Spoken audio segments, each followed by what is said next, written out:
Ellie, I feel like you are one of the newer vendors in our Lexington wedding community. So, for those that are listening that maybe have not heard about you and your company before, tell us a little bit about you and starting your own company and all that you offer.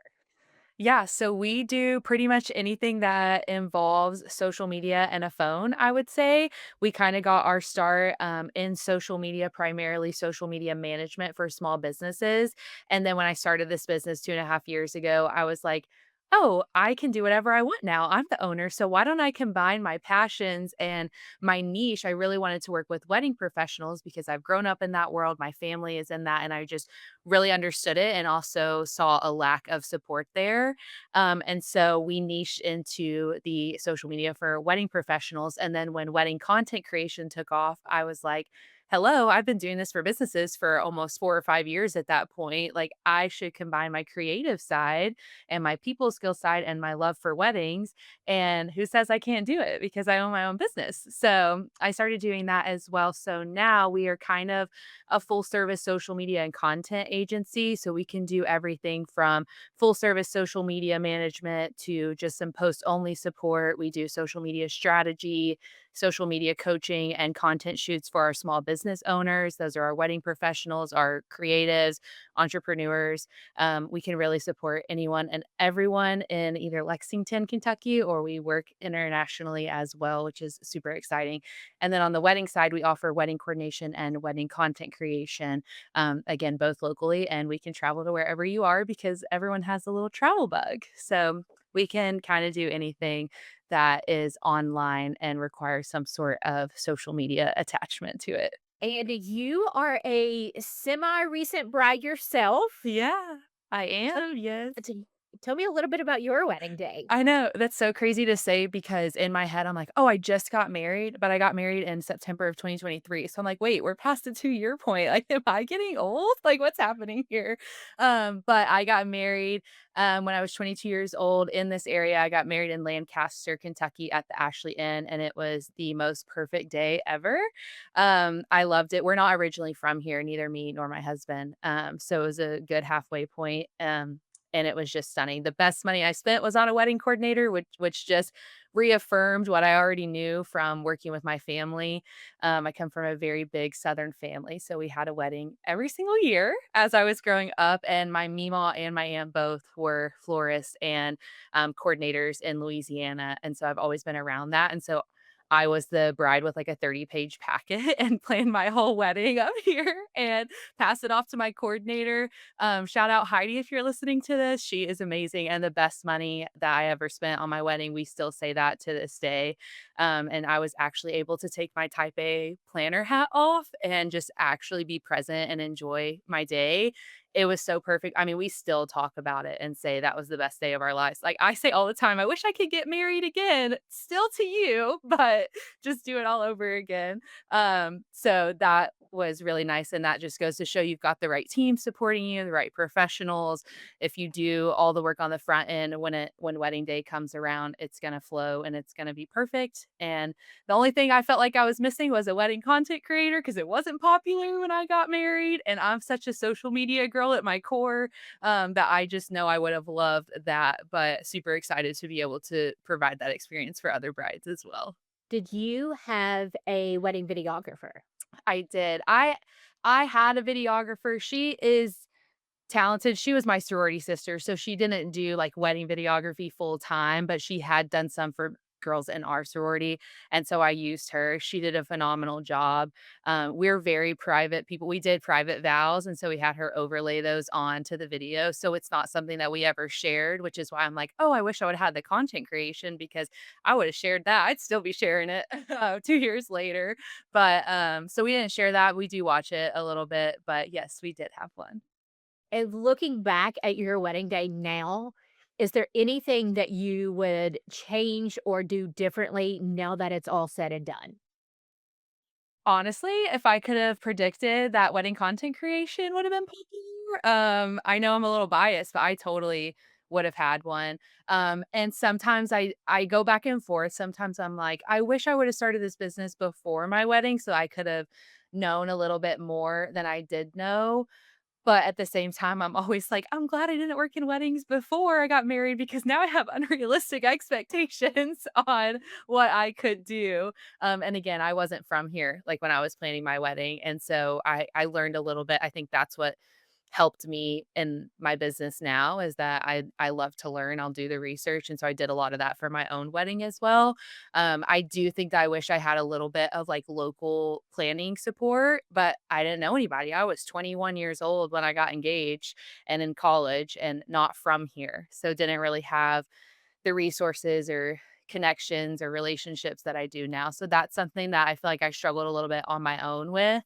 But overall, like I wouldn't change a thing about the day. I know stuff went wrong because Heidi's told me now, but she took care of it, which is what a good coordinator does.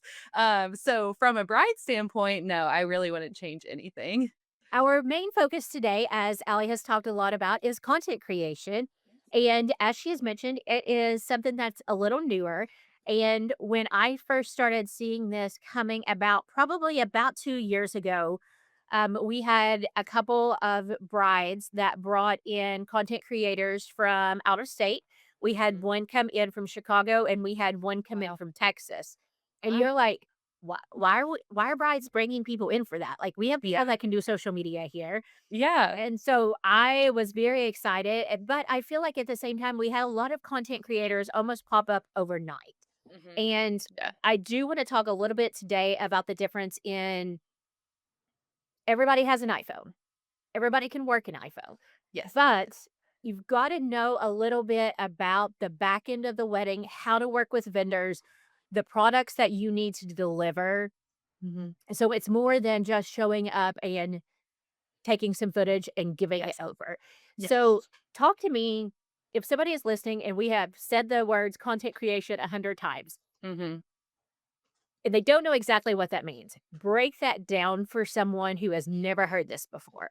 Yeah, absolutely.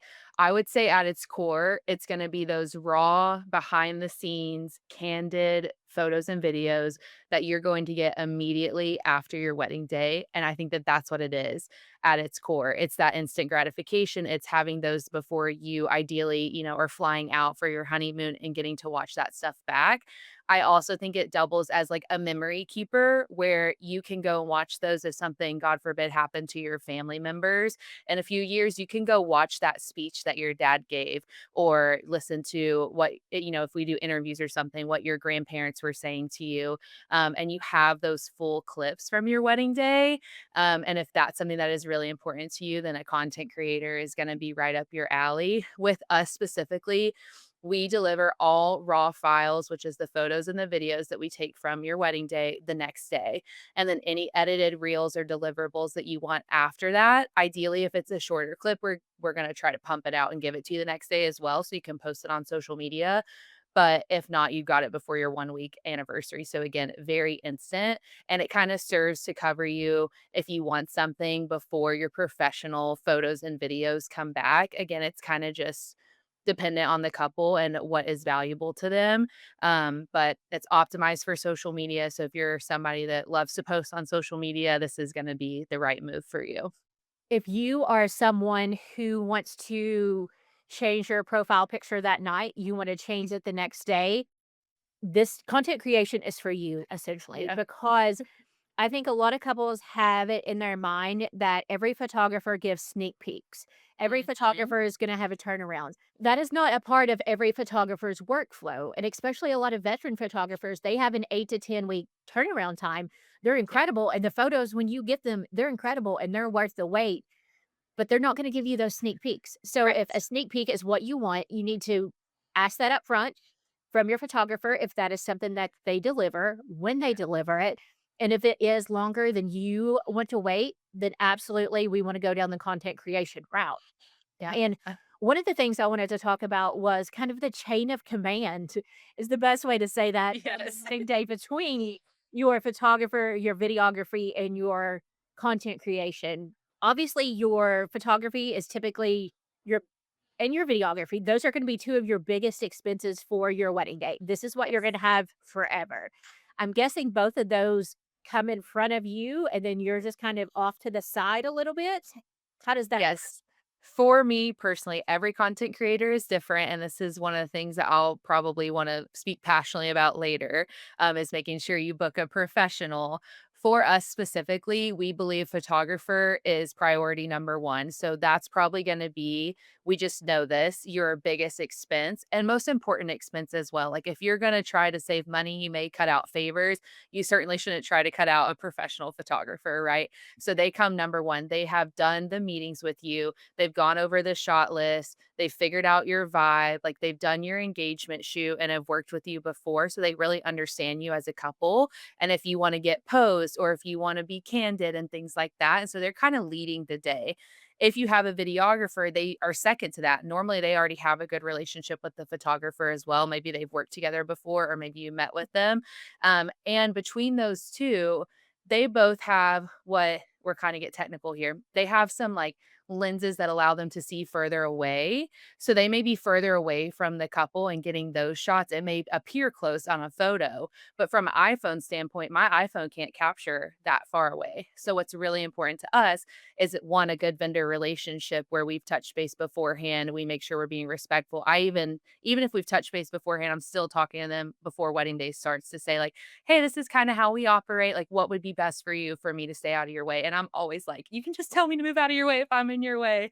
Sometimes I'll be like, hey, Addie, can I go up really close now for like 5 seconds when you're finished with that shot? Because maybe the couple wanted a close up of them kissing, or I want to get some details or something like that. And so I will actually have to step in the way of a photo. But again, I'm very much a communicator at my core. And I think you have to be a wedding vendor. And so we communicate all that not only beforehand, but when it's happening. And we ideally want to get those candid moments the same as a photographer or videographer. But sometimes it's, hey, I need a couple more seconds. I've got to go closer up because I'm getting paid to do a job just like they are. But for the most part, we believe photographer is first in charge and we kind of bow down to them and what they want to do. But it is very important to us to have a good relationship with them and be able to work kind of in tandem where we don't affect the couple.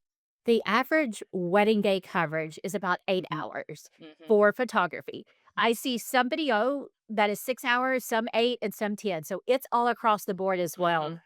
What are you seeing as far as hours and coverage for content creation? Is there one that you have found works the best or one that you would encourage people to go with? I would encourage people to book what they're booking their photographer for.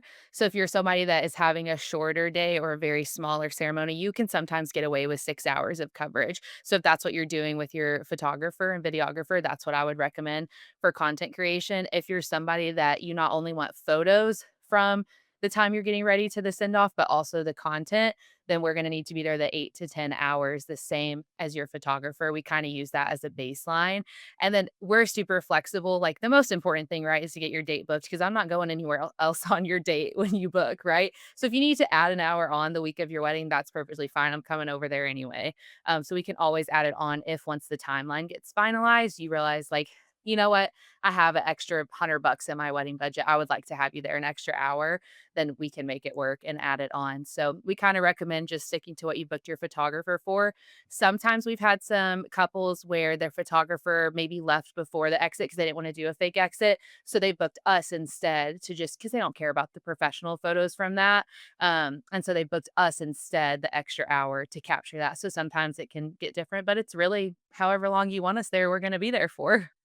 So talking about the exits, you brought up a really good point, and I think this is where content creation could really come in handy because a lot of times the photographer's time is up once we have done all of the formalities as far as like a father daughter dance, mother son.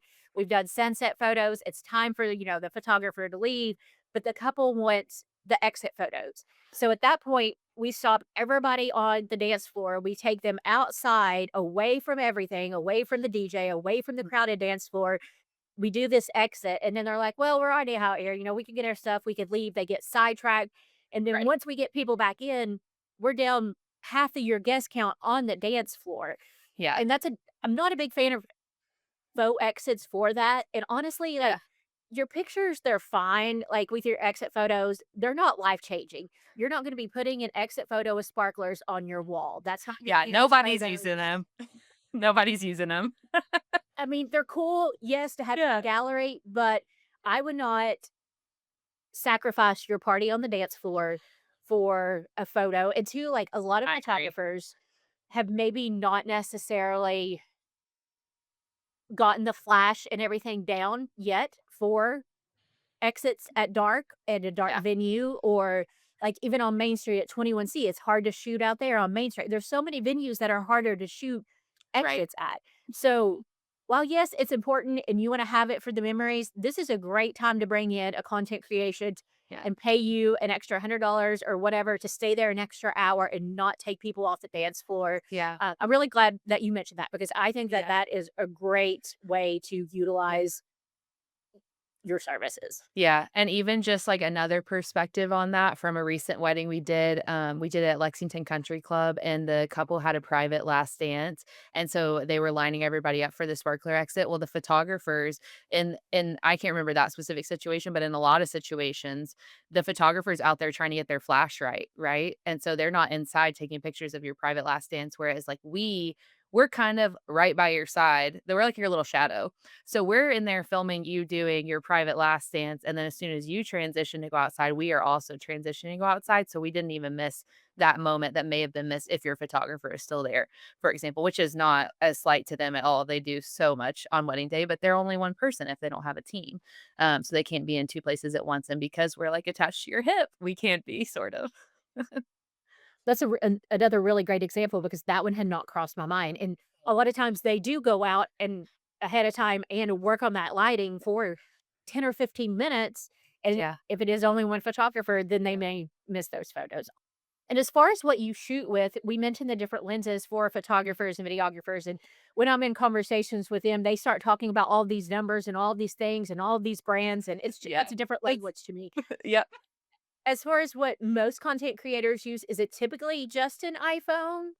I would say so. I would say most content creators because there are a lot of content creators now, I will say if you do have an iPhone, it is probably something that you can learn and perfect a little bit. So I would say majority, yes. Like for the most part, even we use primarily iPhones. I've got my main phone and then I've got my backup phone, which is an important question to ask, which we can dive into later for content creators. But I've got my main phone, I've got my backup phone, and then we also have what's called a DJI Pocket Osmo, and it is kind of crisp. We normally use that for the couples that don't have a videographer because it adds a little bit crispness to their video because those are the ones that are typically booking the minute-long reels and up, and so we use it for that, but it is something that probably does better with sparklers, dark lighting, things like that. Things that your phone really struggles to capture is when the dance floor lights go off, sparklers, being outside. That's really hard for a phone if you don't have your settings right and if you can't adjust them on the fly. So that's kind of what we use that for. But we bring all of our equipment. We even bring mics sometimes if again no videographer and like an interview of your grandparents is really important to you. We can mic people up as well. So it kind of just depends on the content creator and what they offer. Looking at content creators and finding the one that is the best fit for you. What are some green flags? What are some red flags? Because like we talked about, there are quite a bit in the Lexington area now. So what should people be looking for? I would say a content creator, a photographer, a videographer, and a coordinator. Those are your core vendors that you wanna make sure you get along with, right? Because you're spending a lot of time with them on your wedding day. Maybe if you and your baker don't get along, it's fine because they're just dropping off the cake, right? But somebody like a content creator who is gonna be, like I said, your little shadow all day, you wanna make sure you guys, for lack of a better word, vibe really well. Me and my brides, most of the time, like, at the end of the wedding, we are, like, besties, and that we may go get coffee or drinks or something after the wedding, and, like, debrief and stuff like that, and that's kind of our goal. We want you to and not only enjoy being around us, we wanna enjoy being around you, and we don't wanna take away from the wedding day. We don't wanna be really formal and professional, and we have to do this, and we have to do this. We're more like, "Oh my gosh, you look stunning." Like, that's who I am at my core. Like, I'm always like, "Oh, gorgeous bride." Like, I have so many key phrases that are probably in all the videos from wedding day. I don't even wanna listen back to them, but I think that that's really important first and foremost. Like if you're on a phone call and you feel like it's pulling teeth to talk either to the couple or vice versa, the content creator or any of those vendors I mentioned, then it's probably not gonna be a good fit for you. Again, like, it's your wedding day, you need to be able to enjoy it, and if that means we don't vibe and you need to book someone else, that is totally fine. I would rather us not book somebody that is not gonna enjoy being around us than try to force them to book us and then be uncomfortable on their wedding day. Like, that would be horrible. I always say that whenever you're booking your photographer, you are gonna spend more time with your photographer on the wedding day than you are your significant other. Yes. You really wanna make sure that you are comfortable with them, and it goes the Yeah. same for video and content creation. You're gonna be spending more time, especially the bride, Yes.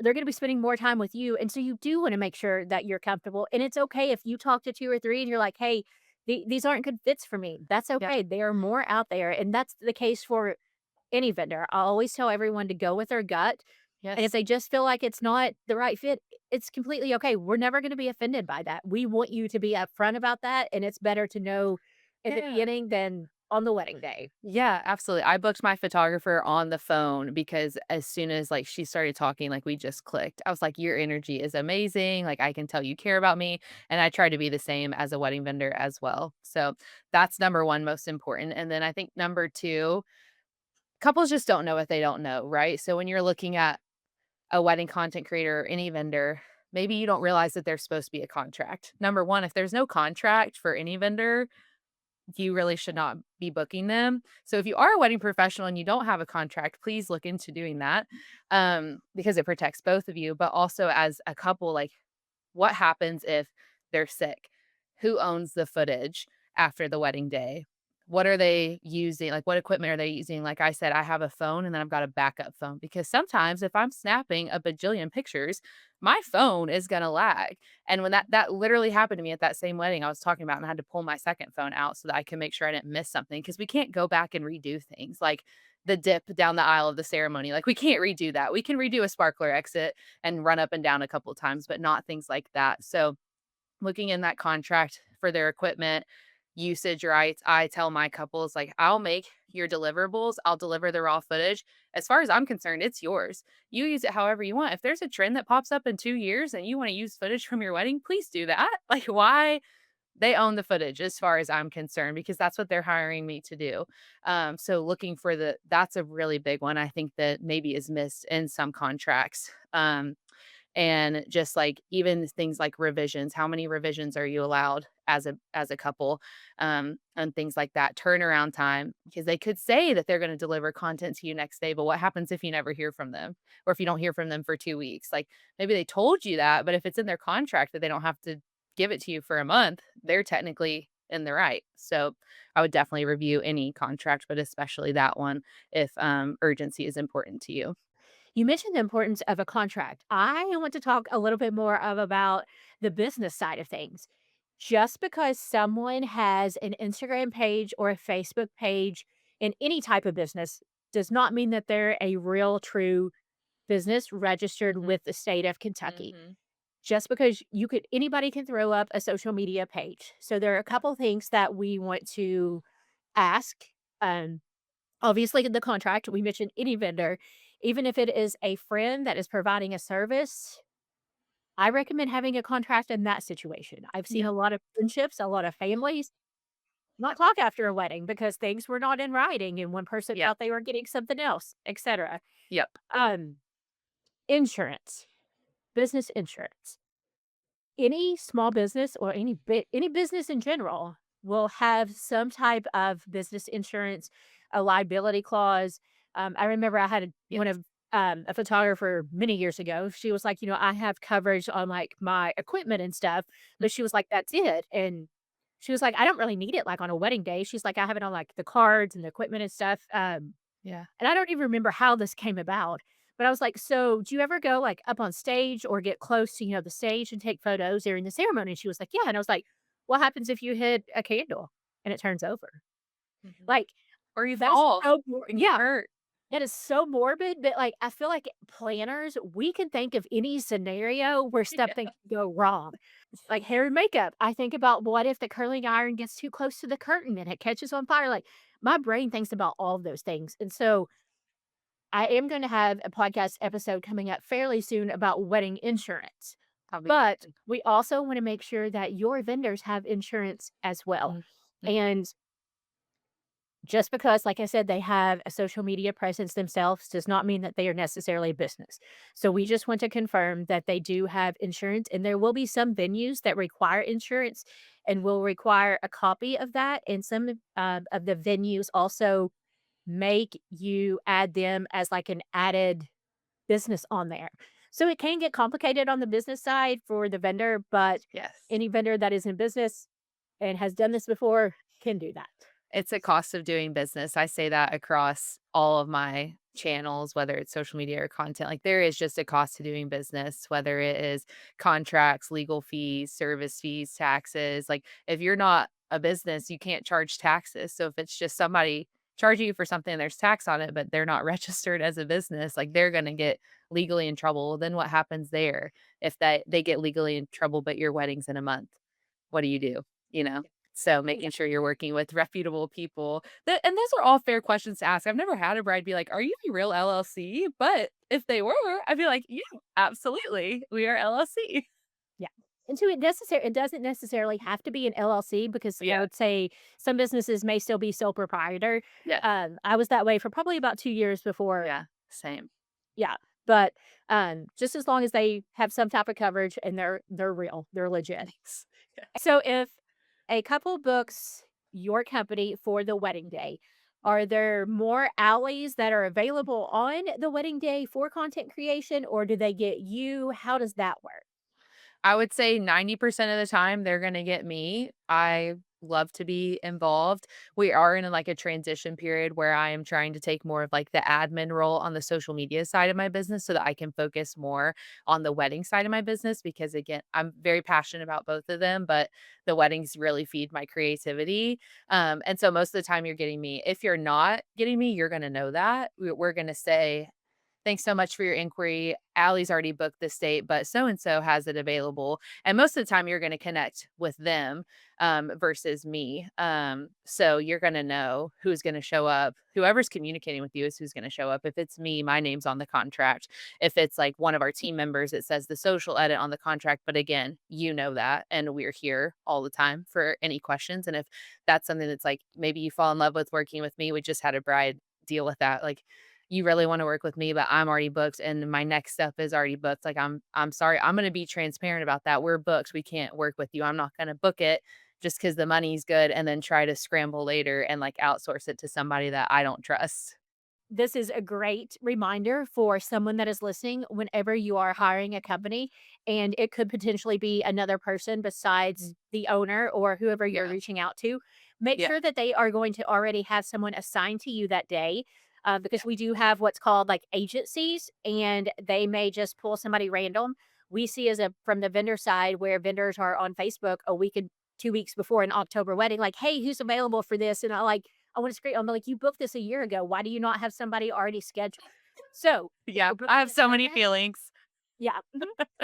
So if you're booking a service, let's make sure we know who you're booking before you sign and who you're Yes. getting on that wedding day. Yes. Because if they can't tell you that day, then they don't know, and they don't have somebody that they can guarantee is going to be good. Yes. You talked about deliverables. Mhm. Tell me a little bit about the different types of deliverables that you offer your couples with their finished products. Mhm. So I would say our most popular package is going to be that 8 hours of coverage plus a 30-second fully edited reel. That 30-second reel is really good for like you can tell a story with that and kind of progress throughout the day. So maybe it starts with like portrait clips of you and your partner and then it transitions to the ceremony and then it transitions to the reception and whatever and golden hour and whatever. So that's a good starting point to tell a story. If you're a bride that really loves trends and you want to do multiple trends on wedding day, then the 15-second clips are going to be the way to go for that. Maybe you want 3 15-second clips because you found all these trends that you want to do and you're sending to us. And also, we need to know that because we have to budget time out in your timeline another piece.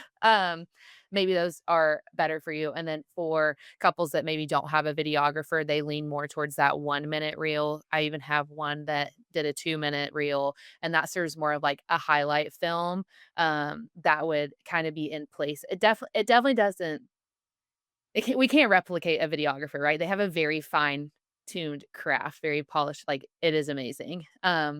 But it can serve kind of as a substitute if you don't have a videographer, but you still kinda want that more emotional, like, storytelling of the day. So, again, we can do 45 seconds if you want, or if there's a specific song or audio you like and it's 57 seconds, we can do that as well. So, we're pretty flexible and we customize all of our packages anyway. Basically, I'm just like, "You tell me what you want, and we will make it happen because it's your wedding day, and I'm not trying to fit you into a box. If you want 6.5 hours of coverage, we're gonna be there for 6.5 hours."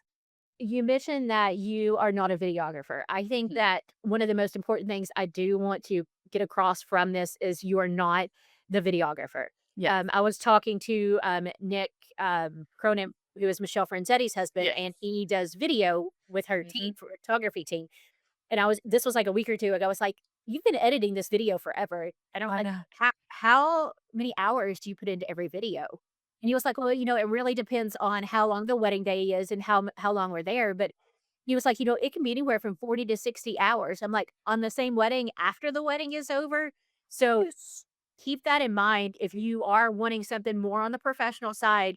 They're getting the 1 to 2 minute reels versus the 10 to 30-minute highlight videos that are Yeah. not getting 60 hours of editing coverage. Yeah, and I will say, like, it could take me for, like, a minute reel, it could take me an hour to edit that, but that's nothing compared to 60 hours, and I think on both sides of our business, we know consumers just don't know what they don't know. They don't see the behind the scenes, and so when you quote them a price, I've had a lot of people be like, "For 8 hours?" Or whatever it is, and I'm like, "Yes, it's for here's all the stuff I have to do before, here's how long it will take me to edit it and cull through and organize your gallery." Again, nothing compared to a photographer or videographer. They just don't know what they don't know, and they don't see that, and so they only see the physical time that you're on site and not all the stuff that goes into the back end. So it can be a bit challenging communicating, justification for the price, right? When you deliver it, do you put it in Dropbox? Does it go in like Google Drive? What is the best way to get it to everyone? I personally prefer Dropbox from a business standpoint. I'm not sure what other content creators do with Google Drive. I personally have not seen it support as large of files that I may possibly have from a wedding day because if somebody's given a 2 minute speech, I'm not only taking a 10-second reel. And again, that's one of the benefits of content creation. You may have a million 10-second clips, but your speech is going to be recorded on one video.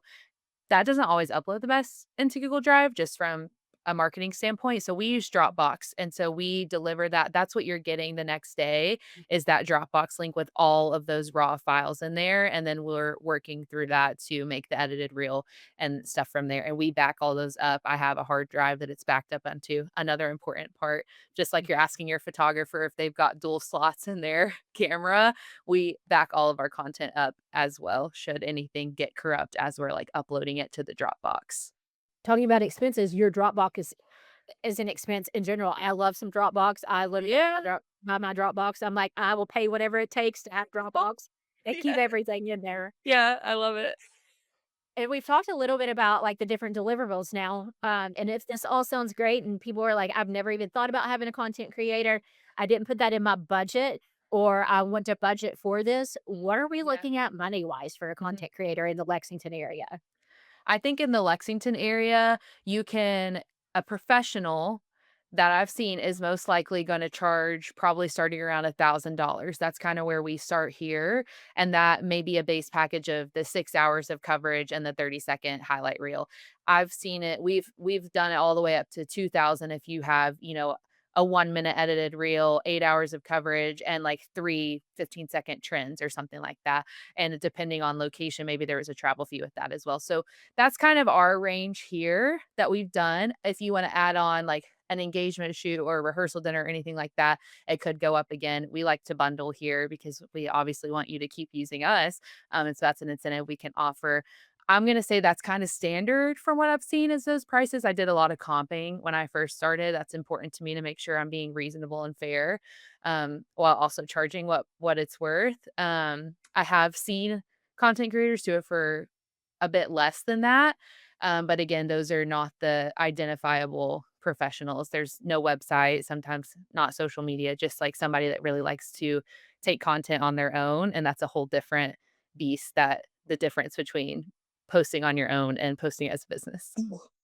Have you ever felt like on a wedding day when you are there doing content that you have turned into like I don't I don't know a better word, like a gopher? Like if the bridesmaids forgot something in their car and they need somebody to go get it, do you ever feel like that has like happened? Like you're just kind of there for extra work and you're like, no, I'm actually here for a reason. I don't just have a phone in your face for funsies. Yeah. For the most part, I'm gonna say no because the couples we've worked with, they've had a coordinator, a good coordinator. There was one instance where there was a coordinator that was mainly just only showing up on the day, not somebody that comes in and confirms vendors and everything like that, and there was a bit of a occurrence there that I had to wear a few hats because, again, I am a coordinator and I can't just stand there and know your caterer canceled and not help. So I had to step in there.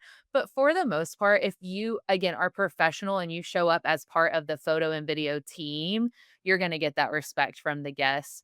Obviously, we've all had a guest say random stuff to us, and you have to be like, and just move on. So that happens every now and then, but for the most part, like, I show up as a professional, I wear the black attire, I act as a professional, because at the end of the day, you're paying me to do a service, and we can be best friends afterwards, but I wanna make sure that you get what you paid for.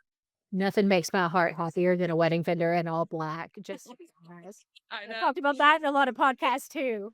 I have so many black dresses. Yes.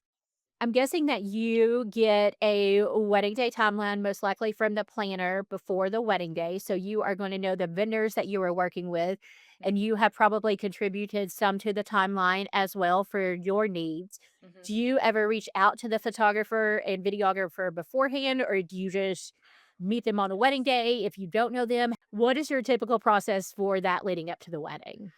Ideally, we are sending a vendor questionnaire over to our couples before the wedding, probably about maybe 2 to 4 weeks out, depending on when they booked, because we have had some people book us, like, 2 weeks before, which is amazing. But we are sending that to them because we would love to get all of the vendor information so that when we go to post, we're making sure that we're crediting the right people. Sometimes if they don't fill that out, in our content questionnaire, there's, like, a double we're double covered there because at minimum on that one, we ask for the planner, the photographer, and the videographer. So at its base, we can get that contact information because I will just reach out on my own. I'm not going to add stress to my couple and say, like, hey, can you send me all this stuff?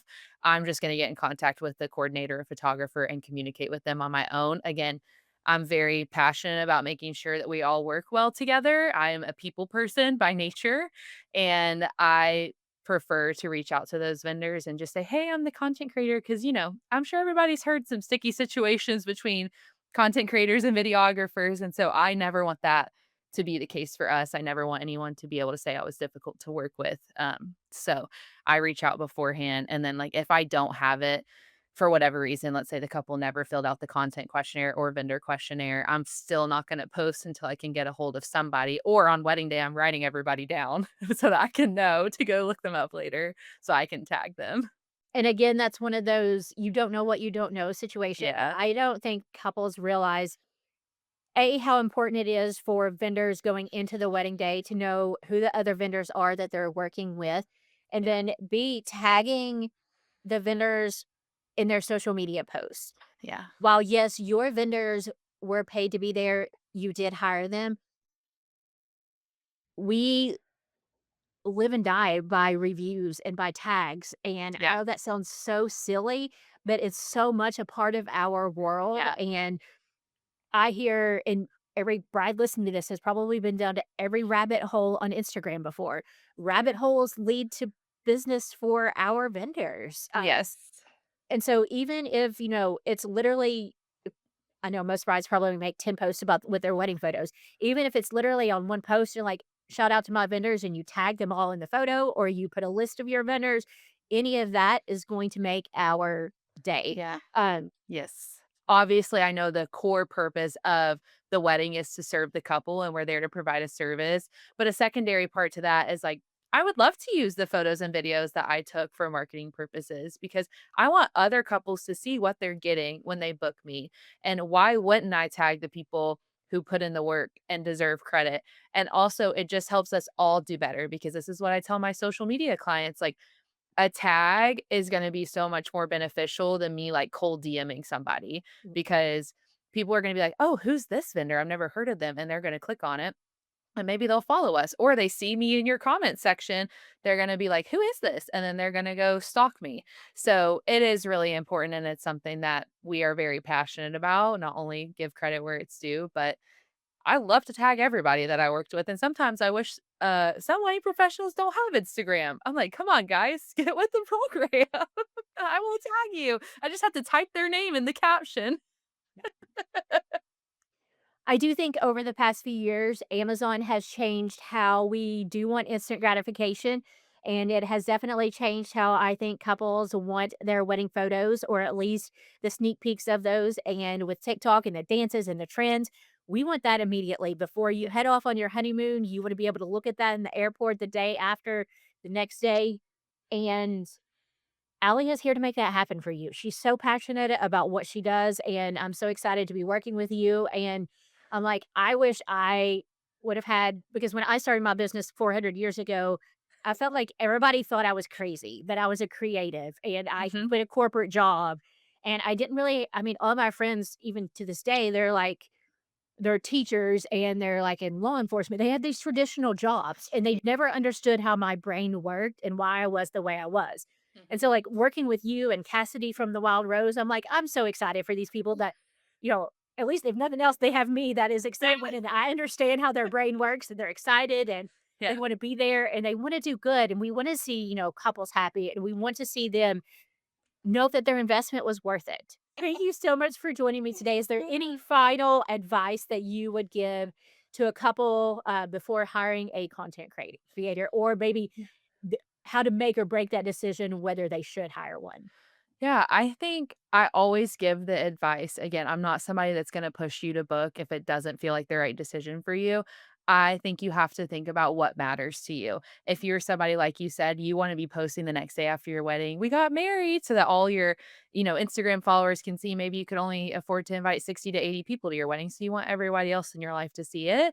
Then a content creator is going to be the right move for you. If you're somebody who really values, like, I'm going to watch this every year on my anniversary, I want something that's emotional, cinematic, drones, mic me up for my ceremony. If you want something like that, a videographer is definitely the way to go. And again, it's not a replacement to videography. It is just, what is your preference as a couple? Do you want to have these raw footage to everything that you could potentially use in the future, or maybe just watch back on birthdays, anniversaries, things like that? Or do you want the other side of it? And so you could certainly have both. You could certainly have one or the other. And I think it just depends on your budget and what it allows for. And also who you want, what type of style you want on your wedding day. There's not necessarily a wrong answer. You just have to do what feels right for you.